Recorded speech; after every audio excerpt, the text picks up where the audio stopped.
Bonjour, Monsieur Reinders. Aujourd'hui, ce n'est pas en mon nom que je m'exprime, ni en celui d'ailleurs de mon groupe, de la gauche unitaire européenne, mais en celui de plus de 80 organisations qui vont publier demain une demande très claire adressée à la Commission européenne, une directive européenne sur le devoir de vigilance. Et derrière ces organisations, ce sont des milliers de victimes, en réalité, qui demandent la justice à des entreprises qui commettent des violations des droits de l'homme. Les 2500 Bengalis du Rana Plaza, qui travaillaient pour des entreprises comme notamment Carrefour, ou encore les Italiens de Tarent, victimes de la pollution de la scierie Ilva, ou peut-être même demain, les victimes de la pollution de l'entreprise Lubrizol en France. Vous l'avez vous-même dit précédemment, les engagements volontaires ne suffisent plus.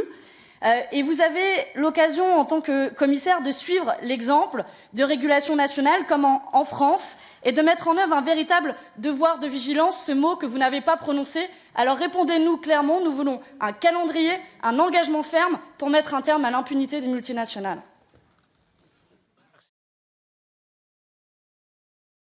Monsieur Reinders, votre réponse. Merci, Monsieur le Président.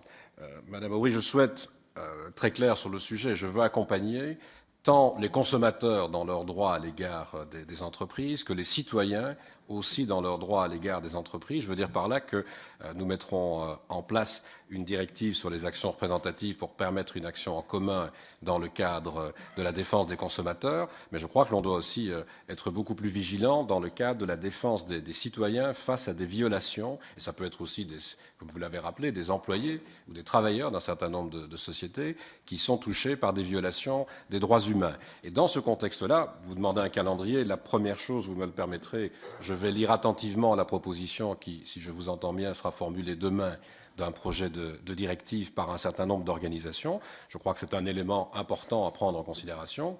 Nous aurons l'occasion probablement de reparler de cette proposition de directive ici dans l'Assemblée.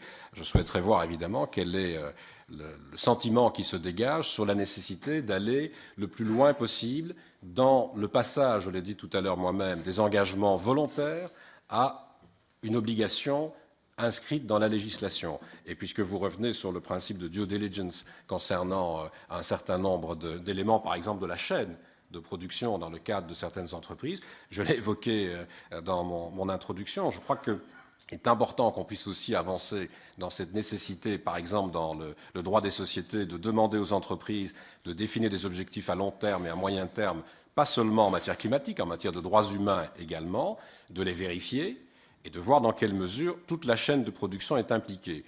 Faut-il passer pour cela par une obligation légale de due diligence? Je le répète, je vais prendre bonne note de la proposition qui sera formulée demain et nous aurons probablement, je sais que c'est une attention particulière au sein de ce Parlement, nous aurons la discussion pour voir quelles sont les étapes à franchir. Mais je confirme, je l'ai dit dans mon début d'intervention, les démarches volontaires, manifestement, ça a été vérifié, ne suffisent pas, donc il faudra passer au-delà.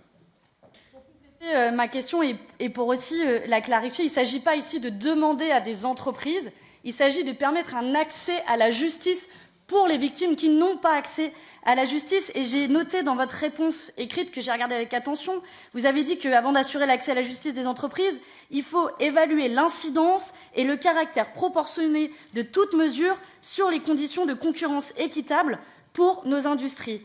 Et moi, ce qui m'inquiète, c'est qu'en Belgique, vous avez soutenu la mise en place de la transaction pénale qui permet notamment aux entreprises d'échapper à un procès. Vous avez mis en place les intérêts notionnels qui permettent aux entreprises de payer moins d'impôts. Alors dites-nous-le clairement, en tant que commissaire à la justice, considérez-vous que le libre marché place les entreprises et leurs activités hors de l'état de droit, parce que c'est bien ça dont il est question aujourd'hui, c'est mettre un terme à l'impunité des multinationales, permettre l'accès à la justice pour les victimes et cesser de placer l'intérêt des entreprises au-dessus de l'intérêt général.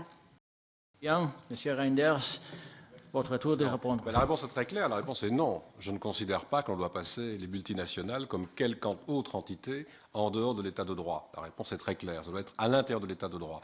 Comme pour tout autre acteur, vous faites référence à la proportionnalité, c'est évident qu'on devra regarder jusqu'où on va dans les mesures que l'on prend, mais comme à l'égard de citoyens, comme à l'égard de petites ou moyennes entreprises ou de très grandes entreprises. Mais la volonté est très claire, je vous l'ai dit. J'ai vu ces dernières années, notamment dans le cadre des Nations Unies, des engagements volontaires pris par un certain nombre d'acteurs, ce n'est pas suffisant. Il faut donc aller au-delà. Ce que nous aurons à débattre, c'est de voir jusqu'où l'on va aller. Dans la définition, je le disais, je le répète quand même, de l'action de l'entreprise elle-même, qui va devoir communiquer des informations sur son intérêt social, qui ne sera plus seulement, je l'ai dit tout à l'heure à M. Volcker, à court terme, qui doit être à moyen et long terme, qui doit aussi concerner les droits humains. Et quand vous demandez les moyens d'action des autorités judiciaires, bien entendu que les acteurs judiciaires doivent, et les autorités de contrôle en général, doivent pouvoir accès à des informations permettant de garantir les droits des citoyens à l'égard aussi des multinationales. Il n'y a pas de doute sur le sujet. Vous demandiez, est-ce que je considère qu'il faut mettre les multinationales hors de l'état de droit? La réponse est non.